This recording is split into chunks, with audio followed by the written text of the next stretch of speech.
Hey guys, so now that it's the new year and January's behind us, it looks like Inside Star Citizen is starting to become sort of a normal thing again.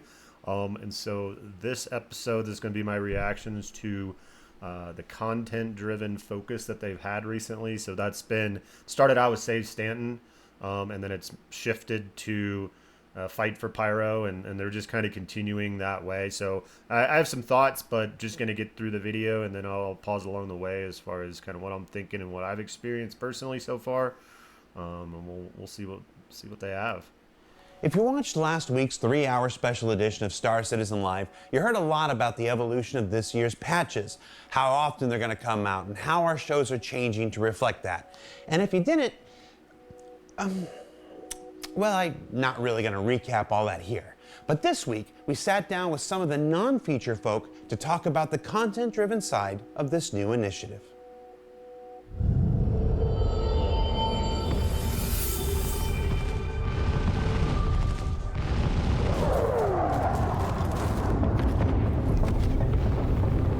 That looks like a Perseus. So I guess they have at least the in-game model for the Perseus squared Where did away. this idea of a content-driven push come from? Well, as we sort of alluded to in the 1.0 presentation at CitizenCon, there's been a desire to get more emphasis on starting to build the storylines and the characters of Star Citizen Universe and getting them actually in game. So David is the guy at the most recent CitizenCon that basically threw up all this information about the guilds, the story arc to become a citizen for 1.0, kind of all this stuff. It seemed very lofty. It's kind of interesting seeing him be involved now because the game is very hollow. I think there's things to do, that's fair, but it's a pretty hollow game, especially in terms of like story.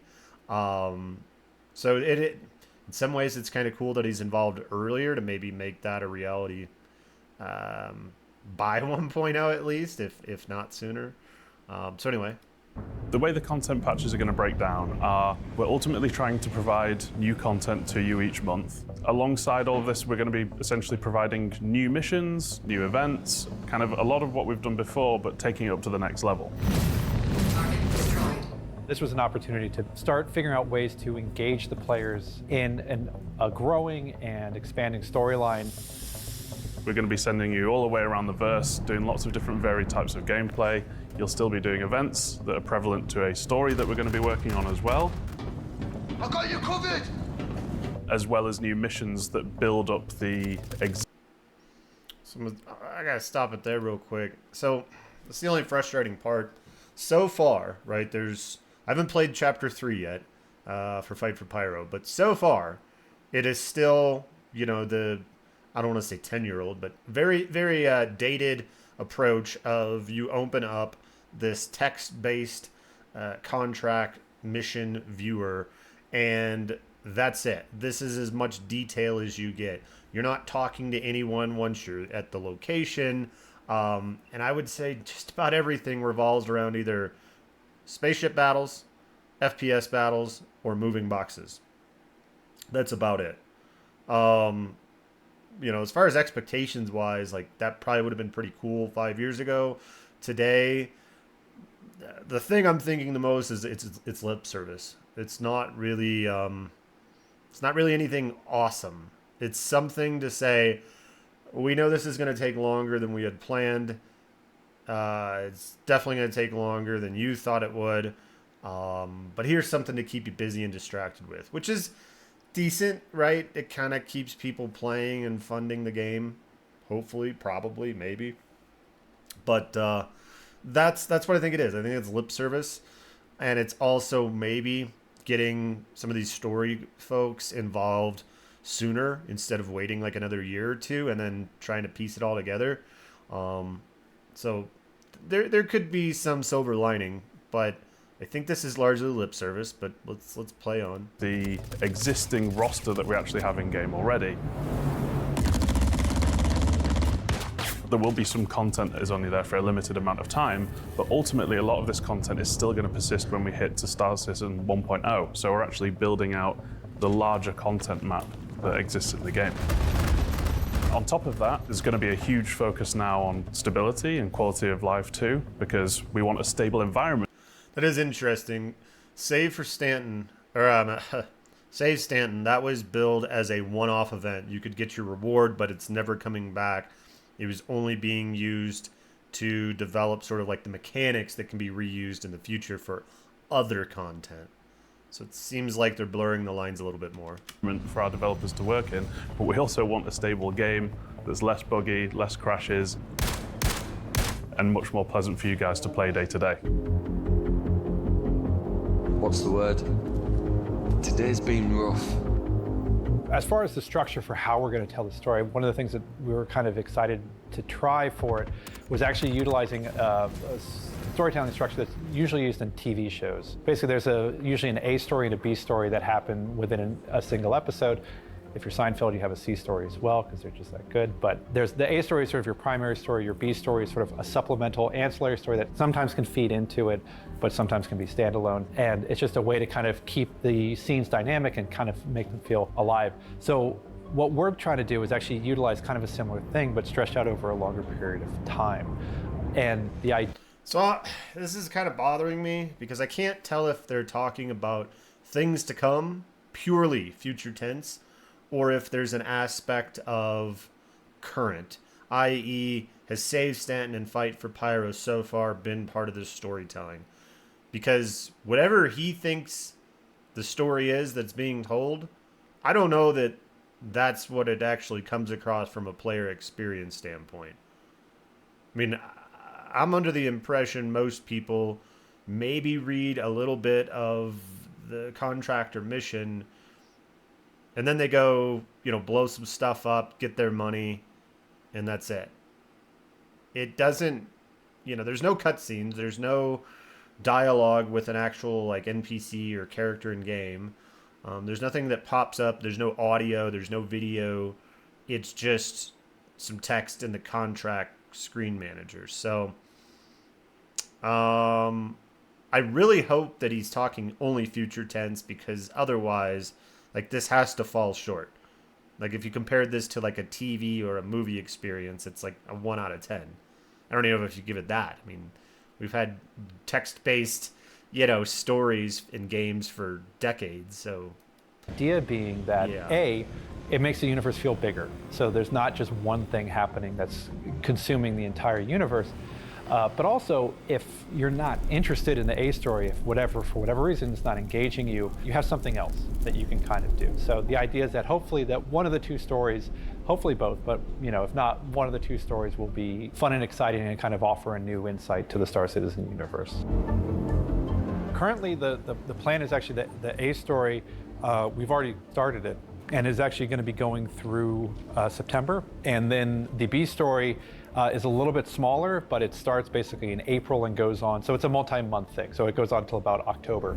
Once this A story and B story kind of resolve themselves, we have a new A story that starts up and a new B story. So we sort of bounce back and forth. So some months we'll have more B story than A story. Some other months we'll have more A story than B story.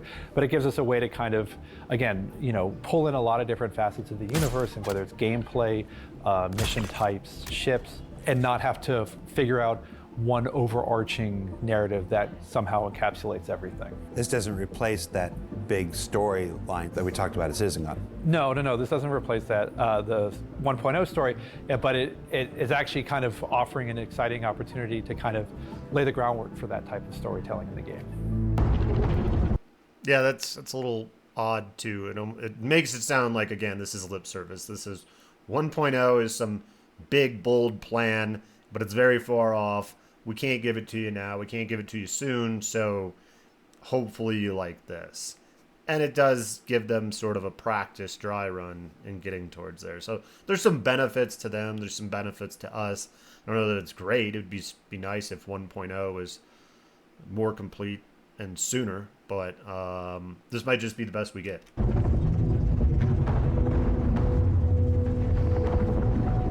Save Stanton is an event that spans over a few months, and it is all about a gang that has invaded Stanton. And it's not one of the usual ones either. It's not one of the usual suspects. So this started in 324, where we made this narrative journey that players will go on. The big story beat was that there was a new outlaw pack sort of showed up in Stanton's system and was wreaking havoc. They were known as the Slicers and were launching basically devastating attacks against the local population. Targeting cargo ships, stealing cargo, targeting different locations around Stanton, such as UGFs and outposts, inhabiting them, and also going around stealing sensitive data that the CDF do not want them to have. The CDF. So this video, along with, I guess it was like the trailer that had like the news report, that's a little bit immersive. That kind of draws you into what's going on. If you purely did the Save Stanton contracts, you basically just fly around, shoot ships. Hopefully the servers behave, and that was it. I think you also had to get some cargo, or that was an option. That's it. So, again, like the stories that they think they're telling and what you actually experience as a player, there is a massive disconnect. You know, if there were more videos or more whatever, I think you would be engaged. But I'm curious what people think, because I didn't feel any engagement at all. I just felt like, oh, I'm blowing ships up again. Maybe they're a slightly different flavor, you know, it's different skin possibly, I don't know. You know, but otherwise you're just blowing up ships and then that's it. Collect your rewards and move on. So, yeah, there's just, it's like there's a Venn diagram of what they think is going on, what the players experience, but there is very little overlap in the middle. I just don't know about that. Had got all of the players to come and help. After the players sort of stopped them from doing that, the Slicers had showed their power and showed what they was really about and brought in an Idris that players had to try and reclaim off of them.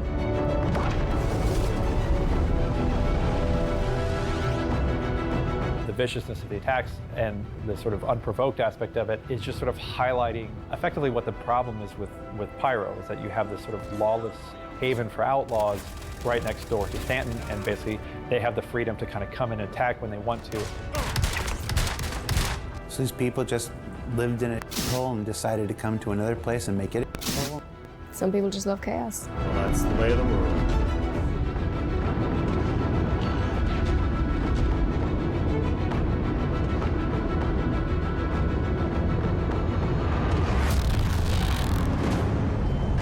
With 401, the player will find themselves in Pyro, ready to defend it or attack it. Depending on which one you have chosen, you'll be locked into that faction. So you can choose the Citizens for Prosperity, the Headhunters, or the Frontier Fighters.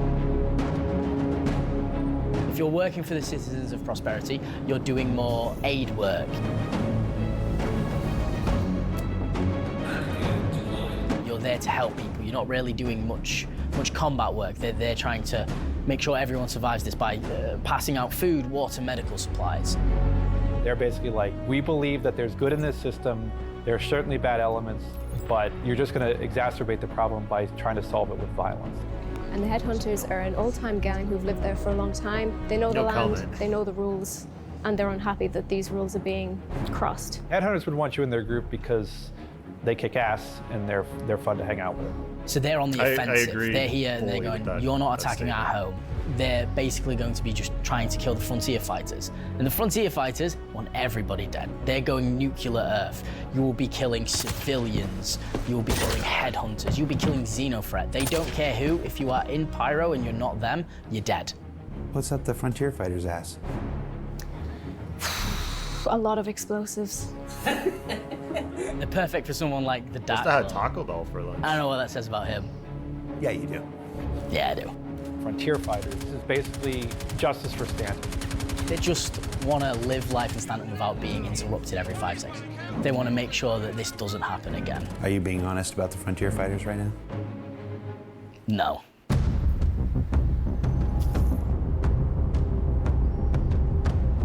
The Citizens for Prosperity have seemingly found something out, but they're not telling you as an operative exactly what.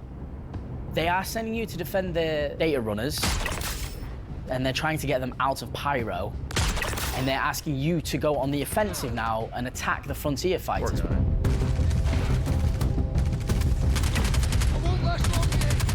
isn't usual for the CFP.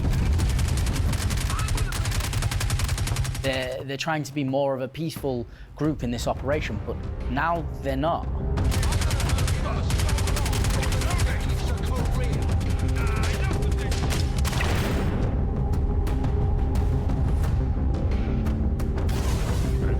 And the Frontier fighters are aware of this data that the CFP have. They have reported that they think it's to do with their attack plan on Pyro. So they're asking their operatives to take out the data runners that the CFP are trying to get out. I'll cover you. And also destroy any CFP-controlled servers to make sure that the data is gone and lost for good.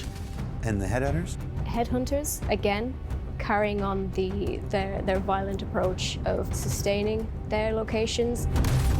We'll say, you know, between like the power generators and like the server racks and stuff, just being able to destroy certain objectives is sort of like a sabotage type thing has been fun. I mean, I did kind of criticize that there's a limited set of ways missions are conducted with like ship combat, FPS combat. It's not that creative, it's not that insane, but it is a little bit more. So I am glad to see it. It just makes it feel like I'm not just killing a bunch of people and leaving. Like, there's a real purpose I was at that location. So I do dig that. I hope they keep expanding it. Maybe like planting Reclaiming their locations where Frontier fighters might have set up, they will go back in and explode every material that they had so they can get their outpost back. At the end of all this, you'll learn things. You might learn a few things about the intentions of each of those factions. You might learn something more about yourself and what moral choices you decided to make and ways that us as designers got clear. At the end of this chapter, this leaves us with the truth of what was really happening and sets the stage for something more to come. The story doesn't end here. I'll keep them occupied. The way that this story ultimately is intending to play out, there are actually going to be real ramifications based on the group community choices that are made. So that will actually change the direction of the universe. Or it can either go one way or it can go the other way. So we're actually going to be playing around a lot with ways that players can decide how they want the universe to change. So moving forward, there's going to be a bit of a twist that comes down the road, which is going to escalate basically the situation into one of our first big events. With this, it basically allows us to plan out a bit more and actually, again, start to build a growing narrative. Giving players more of a reason to engage and be able to talk to each other and like, hey, where did you get that item from? Oh, well, I was here when this happened, and I was here when this happened. Definable points in our universe's history. It adds to the universe, it adds to the story of it all, and it means that you as a player help build this world out. So kind of disagreed there. So like some of the stuff they're talking about, yes, you get different rewards, in this case, different ship paints, depending on which faction you help, which, spoiler, fast forward 10 seconds if you don't know this already and don't want to know. You know, the Frontier fighters are the slicers. I think the whole, like, big surprise that they think it is, I'm not sure it's as exciting as they make. Well, I should say you have to, like, really read everything and pay attention. It is not the best storytelling. Like if you're watching a film, they want you to know certain things. When you're playing this game, maybe not. So just something to keep in mind. But regardless, you know, you get the different rewards, but me having like a red ship paint versus you having a green one, not really sure that like, yes, it's diversity of choice. You know, you have different paths you can go down to get different rewards. Maybe the rewards will be more significant down the road and that'll be more meaningful. But like right now, I mean, you can't say, wow, you know, 10 people have red ship paints. This universe has changed. Look at all the red ship paints. Like I'm still seeing a disconnect. Like there's just a big disconnect between what they want the game to be and what it actually is. So, I don't know. We'll press on. So I'm really excited about That's the changes pretty cool. coming in. It's going to allow us to get more fun content in your hands more often. And it's going to provide a much more stable environment for us to work in, but also for you to play in as well. Up until this point, we've actually been honing in on gameplay mechanics and more kind of under the hood stuff. We have a lot of data pads in the game to kind of do the heavy lifting for storytelling now. This is allowing us to kind of push on those other facets as a way to kind of be higher impact storytelling techniques.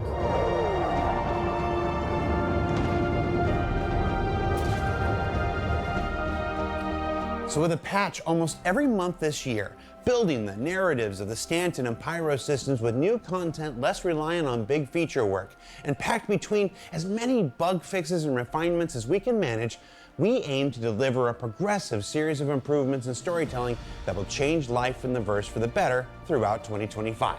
Thanks, Jared. Oh, and last month, we launched a new bi-monthly Squadron 42 newsletter with exclusive video content, ringtones, wallpapers, and even merch. If you missed it, you can go to the Squadron 42 or account settings sections of the RSI website to opt in and not miss out on the next exclusive offerings. Or don't. Less I don't get newsletters, any commission or more anything. game I just thought releasing. the stickers were neat. For Inside Star Citizen, I'm Jared Huckabee. Thanks for letting us share the people and process of game development with you.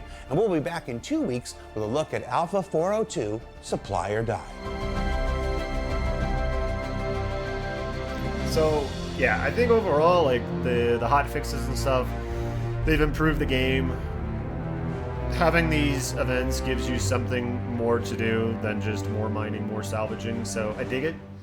But it does feel like lip service. Maybe it's good, fancy lip service. You know, put the right kind of lipstick on a pig, I guess. But yeah, so I think I took a peek at some of the comments too, and yeah.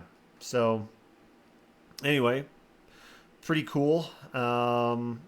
And yeah, so I'm kind of curious what you guys think. You know, please like, subscribe, but most importantly, yeah, tell me what you think. I think it is more fun with these events. It makes it feel dynamic. It makes it feel fresh. I don't think it's where we want it to be, but you know, probably my biggest hope would be if they're focusing on storytelling, that the storytellers have enough tools, you know, features as they call them, tools available to do the things that they want to do to get that story conveyed properly, you know, to all of us. So with that, thanks for watching, and I'll catch you in the next one.